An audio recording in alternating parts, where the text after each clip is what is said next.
और जियो तो शिव, कहीं बैनर लगा होगा ऊपर नीचे पीछे। ये साहब की पंक्ति है, साहब के किताब की लाइन है, ये आओ चले शिव की पुस्तक है उनकी, उसके बीच से उठाई हुई पंक्ति है। बनो तो शिव, साहब ने कहा है कि बनना है तो शिव जैसा बनिए ना। उसके पास क्या नहीं है, पार्वती के पति हैं वो। सोचिए, वो दुनिया के सबसे बड़े हैं, दुनिया के मालिक हैं, गृहस्थों के गृहस्थ हैं और शमशानी भी हैं। पहनते क्या है, तस्वीरों की ही अगर बात कीजिए तो पहनते क्या, मृगछाल। सोचिए, जो दुनिया का मालिक है वो मृगछाल पहनता है। हमारे आपके पास दो चार को पैसा आ जाता है तो हम लोग घमंड में आ जाते हैं, ये खरीदेंगे 10,000 का, वो खरीदेंगे 5,000 का, वो खरीदेंगे 500 का, वो खरीदेंगे। वो दुनिया का मालिक है और मृगछाल पहने हैं। तो साहब ने कहा बनिए तो शिव जैसा, कि आपके पास सब कुछ रहते हुए भी आप ठक्कर की जिंदगी जी रहे हैं, शिव जैसा जी रहे हैं। शिव के पास सब कुछ है और वो महलों में भी रहते हैं, वो कैलाश में भी रहते हैं और शमशान में भी रहते हैं। वो पार्वती के पति हैं और निहंगी भी हैं, गृहस्थों के गृहस्थ हैं और उनको महाकाल कहा गया है, महामृत्युंजय कहा गया। शंकर भी वही है, शिव भी वही है। तो बनिए तो उनके जैसा बनिए। है सब कुछ तो भी मस्त है, कुछ नहीं भी है तो भी मस्त है। आज नमक रोटी खा करके सो गए तो भी बहुत अच्छा, कल पनीर और खीर मिलेगा वो भी बहुत अच्छा। बनिए तो शिव, रहिए तो शिव जैसा, जिए तो शिव जैसा। शिव जैसा मन हो हमारा और आपका, साहब दीदी जैसा मन हो हमारा और आपका, कि सभी को अपना समझे। शिव परिवार जो तस्वीरों में दिखता है, देखिए वहाँ बैल भी है, बाघ भी है, मोर भी है, चूहा भी है, सब एक दूसरे का दुश्मन है पर कितने प्रेम से वहाँ रह रहे हैं। और देखिए साहब ने ऐसी विधा दी है, दीदी माँ ने ऐसा हमको और आपको सिखाया है कि आज हजारों लोग हम आप सच करके बैठे हैं। कोई किसी की जाति नहीं जानता, कोई किसी का धर्म नहीं जानता, पर प्रेम से रह रहा है। तो इसी को कहना है साहब का कि जियो तो शिव, रहो तो शिव और बनो तो शिव। दूसरा है शिव शिष्टा का राजमार्ग क्या है, विस्तार से बताने की कृपा करें। कि राजमार्ग, इसके शब्द में इसका विस्तार है। कोई गली शब्द रहता तो होता कि छोट मोट है, पगडंडी रहता तो छोट मोट। राजमार्ग अपने आप में एक ऐसा शब्द है जिसका अर्थ होता है बड़ा। तो ये सारी चीजें साहब की पंक्तियां हैं। देखिए शिव शिष्यता में हम आप उधार की जिंदगी जी रहे हैं। जो साहब दीदी माँ का है हम आप वही जीते हैं, वही करते हैं, वही सोचते हैं। तो शिव शिष्यता का राजमार्ग है। साहब और दीदी जो कह रहे हैं वो करिए। साहब आपके पास हैं, उपलब्ध हैं, वो कह रहे हैं कि आओ चले शिव की ओर, वो ले जाने को तैयार हैं, उनके साथ चलने को आप तैयार होइए। बेमन सही सही उन्होंने कहा है, या जब मेरे पास मन नहीं था, मेरे पास विश्वास नहीं था, तो मैं आपसे काहे मानूं। तो साहब का यही कहना है कि आप जैसे हैं आप चलने की कोशिश तो कीजिए, ठहरिए तो सही। देखिए हमको और आपको साहब जैसा बनने की कोशिश होनी चाहिए। साहब के पास विश्वास नहीं था, श्रद्धा नहीं थी, पर वो ठहर गए थे। उन्होंने महादेव को कहा, उनके पास समर्पण था। उन्होंने कहा कि मैं आपके पास आ गया हूँ, अब मैं कहीं नहीं जाऊंगा। मुझे मालूम है वो चमत्कार सीखने आए थे माँ जी के पास, तो भी उन्होंने कहा कि मुझे मालूम है आप नहीं सिखाइएगा, फिर भी नहीं जाऊंगा। तो साहब के पास सिर्फ समर्पण था। वो एक जगह ठहर गए कि मैं कहीं नहीं जाऊंगा, आप सिखाइए या नहीं सिखाइए, मैं दूसरे के पास नहीं जाऊंगा। तो हम आप कोशिश करें कि साहब के पास, दीदी माँ के पास ठहर जाएं कि सरकार आप ले जाइए कि नहीं ले जाइए हम नहीं जानते, पर वो कह रहे हैं आओ चले शिव की ओर। वो धरती पर लोगों को शिव से बनाने ही आए हैं, बना करके ही जाएंगे। ये मत समझिएगा कि वो चले गए, वो कहीं नहीं गए, हमारे आपके जीवन में है, हमारे आपके सुख दुख में है, सब में है। तो शिव शिष्यता का राजमार्ग साहब और दीदी हैं, तो उस राजमार्ग पर चलने की कोशिश कीजिए। जो मेन रास्ता है उस पर आपने भुलाता नहीं है। गली कुची में चलिएगा, पगडंडी में चलिएगा तो रास्ता भूल जाइएगा। ठीक है, ठीक है। दूसरा जिज्ञासा है शुरुआत में बहुत से लोग शिव गुरु से जुड़ते हैं और धीरे धीरे लोग शिव चर्चा में आना कम कर देते हैं, ऐसा क्या? धीरे धीरे लोग शिव चर्चा में आना कम कर दिए, कम है? मुझे तो नहीं लगता है। और खैर जिनका सवाल है वो बेचारे अपनी आंखों से देखे होंगे। शिव चर्चा में चलना और शिव चर्चा में आना दोनों दो अवस्थाएं हैं। शिव चर्चा में हमारा आपका मन चलेगा, शरीर का लिमिटेशन है। कई बार हमारी आपकी तबीयत नहीं ठीक रहती है, फिर भी लगता है कि चलो फलाना जगह चर्चा हो रहा है, चल देते हैं। हमारा शरीर लाचार है, फिर भी हम आप चल देते हैं। हमको और आपको भीड़ इकट्ठा नहीं करनी है। ये भेड़ चाल नहीं है शिव की शिष्यता। शिव की शिष्यता एक दर्द है, एक एहसास है, हमारे आपके मन की चाल है। ये शरीर की चाल नहीं है, ये मन की चाल है। तो कई बार शुरू में नया नया मिठाई मिलता है ना, नया नया सामान मिलता है तो लोग बहुत यूज करते हैं। धीरे धीरे लगता है कि चलो भाई तो मेरा ही है, कहाँ जाएगा। ये अवस्था अच्छी है कि चलो ये तो मेरा ही है, कहाँ जाएगा। और उसको मेरा तो समझिए, वो कोना में पकड़ा दीजिएगा तो धीरे धीरे उसको धूल बैठ जाएगी। याद रखिएगा वो शिव है, साहब दीदी है। धूल हमारे आपके ऊपर बैठेगी, उन पर नहीं बैठती। उनकी सोच और उनके संकल्प पर नहीं बैठेगी। तो चलने की कोशिश करिए, इससे अच्छा कोई काम नहीं है। आप सभी इस बात को बेहतर समझते होंगे कि महादेव के काम को करने के अलावा अभी तक अगर जगत के अलावा अगर कोई काम है तो महादेव को गुरु बनाने से अच्छा और दूसरों को इसके लिए प्रेरित करने से अच्छा कोई काम नहीं है। तो करिए। जो जिनका भी ये सवाल है भाई या बहन का, उनकी बात से इत्तेफाक रखते हैं। लगता है कि लोग चल नहीं रहे हैं या आ नहीं रहे हैं, पर उनका मन कहीं ना कहीं चल रहा है। मन की चाल को, मन की स्पीड को देखने के लिए तो साहब दीदी जैसी आंखें चाहिए, तो उनसे आशीर्वाद मांगिए। जी दीदी, दूसरा है, दीदी आपने साहब को काफी नजदीक से जाना, समझा और जीवन के अनमोल क्षण को बिताया। हम सब आपसे साहब श्री के अनमोल वाणी को सुनना समझना चाहते हैं। और दूसरा, लिंगराज मंदिर यात्रा की अनुभूति हम गुरु भाई से कहना जानना चाहते हैं। पहली बात, जितना साहब हमारे में है उतना आप में है। साहब ने कोई बेईमानी नहीं की है। साहब ने आपको कलेजे का टुकड़ा कहा है, मुझे नहीं कहा है। तो कायदे से तो आप लोगों को बताना चाहिए था ना अपनी अनुभूति। आपके जीवन में तो पल प्रतिपल अनुभूति है साहब और दीदी माँ को लेकर के। साहब और दीदी माँ ने कोई बेईमानी नहीं की। उन्होंने कहा है जो अभी अभी शिव को गुरु बनाया है वो मेरे कलेजे का टुकड़ा है। कलेजे का टुकड़ा तो साहब ने आप लोगों को कहा है, हम लोगों को थोड़े कहा है। साहब के साथ जितना समय हमारा बीता है उससे कहीं ज्यादा अपनापन तो आपका है उनके साथ। तो आप मुझको बताइए अपनी अनुभूतियां। मेरी अनुभूतियां मेरा सौभाग्य है, इसमें मेरा कोई रोल नहीं है। साहब के घर में पैदा लेना ये मेरा सौभाग्य है। ये साहब और दीदी माँ का आशीर्वाद है, महादेव की दया है, इसमें मेरा कुछ नहीं है।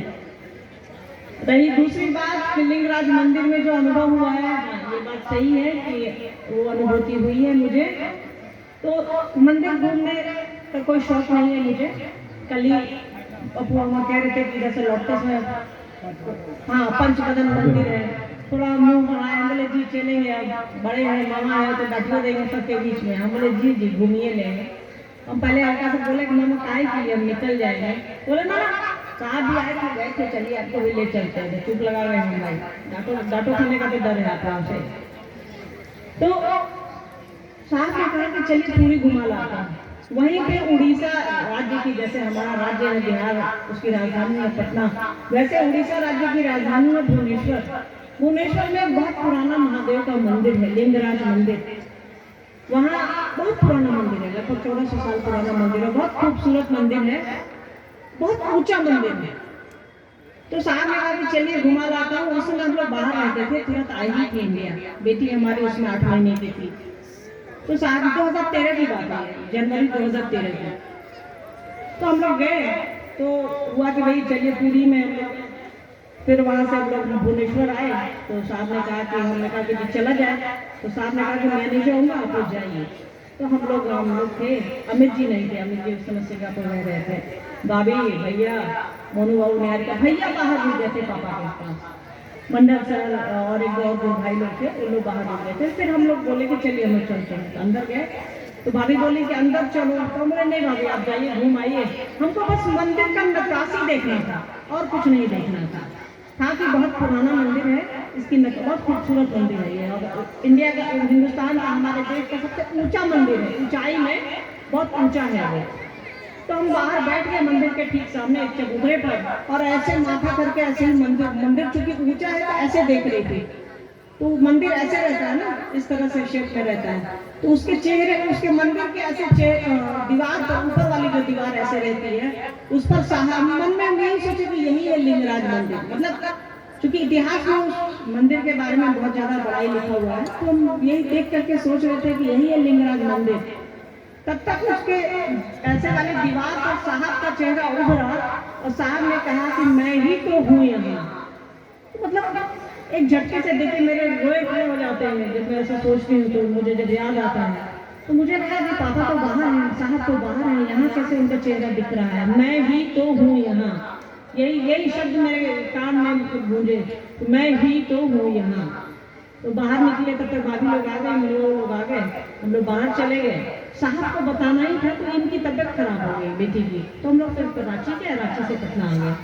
फिर 3 महीने बाद रांची में 2013 में एक संगोष्ठी हुई, अप्रैल में, हाँ अप्रैल में। तो वहाँ हम लोग गए और वहाँ हमने हॉल में जो गुरु भाई गुरबन थे उनके बीच ये कहा, और वही माइक से ही साहब से पूछा कि आप ये क्या करते रहते हैं।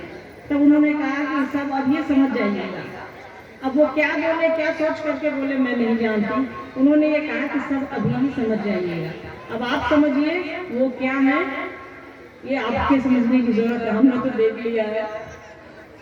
तो वो जैसा कह रहे हैं बनिए, वो कह रहे हैं यीशु बनिए, तो हमको और आपको कोशिश करनी चाहिए यीशु बनने की, क्योंकि जो वो कह रहे हैं उसी में ताकत है। दुनिया में उनसे बड़ा कोई साधु नहीं है, दुनिया में उनसे बड़ा कोई तांत्रिक नहीं है। आपको जो भी आप सोच सकती हैं महादेव के बाद, वो दीदी माँ और साहब के लिए आप जितने भी शब्द सोच सकती हैं अच्छे से अच्छे, बड़े से बड़े, वो वही हैं। अगला जिज्ञासा है दीदी, आज का मानव मानवीय गुणों से वंचित है कैसे? साहब की लाइन है, कृष्णानुभूति की लाइन है कि आज का मानव मानवीय गुणों से वंचित है कैसे।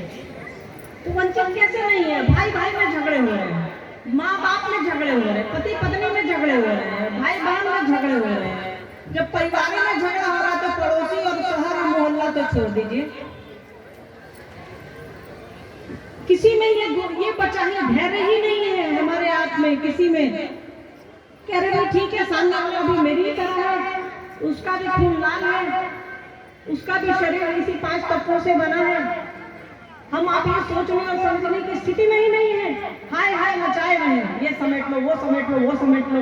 अरे भैया लेकर के जाइएगा, लेकर के जाने की स्थिति तो ये है कि जो लेकर के जाता है लौटते से वो पूरी खा लेता है। पहले टेंशन में शिव को गुरु बनाइए, ये जगत में हाय हाय में रह रहिएगा तो जो हमारा आपका गुण है, जो गुण शिव ने दे करके भेजा है परमात्मा ने प्रेम का, तो खत्म हो जाएगा। परमात्मा ने हमको और आपको प्रेम दिया है, प्रेम से रहिए, प्रेम से दुनिया चलती है, प्रेम से जगत चलता है।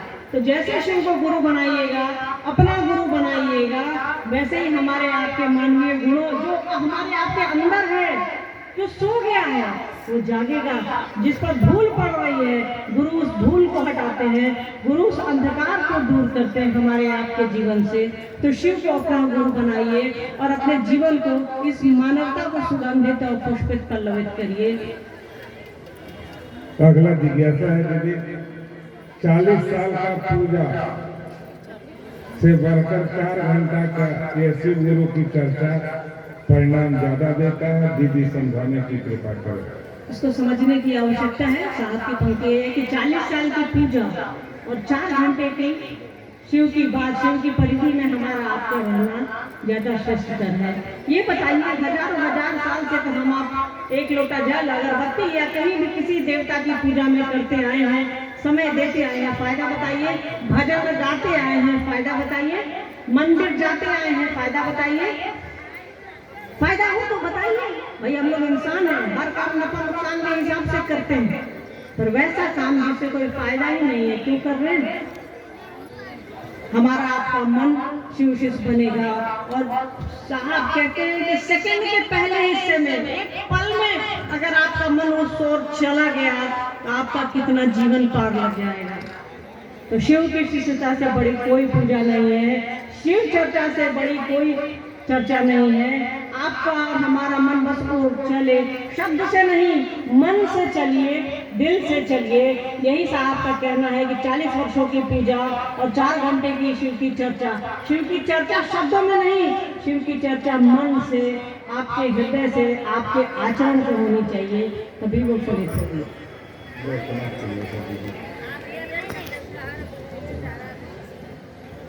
साहब जो कह रहे हैं वो करने की कोशिश करिए।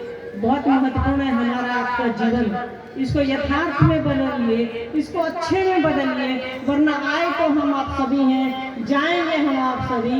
दुनिया चलती रहेगी, हमारा आपका अस्तित्व खत्म होता रहेगा, पर शिव का अस्तित्व खत्म नहीं होगा, गुरु का अस्तित्व खत्म नहीं होगा, साहब दीदी माँ का अस्तित्व कभी खत्म नहीं होगा। तो जैसा साहब कह रहे हैं, उस दया निधान को, उस दया शंकर को अपना बनाइए, उनसे दया मांगिए कि सरकार आप मुझ पर दया कीजिए, आप मेरे गुरु हैं, मैं आपका शिष्य हूँ, इसके अलावा कुछ नहीं है।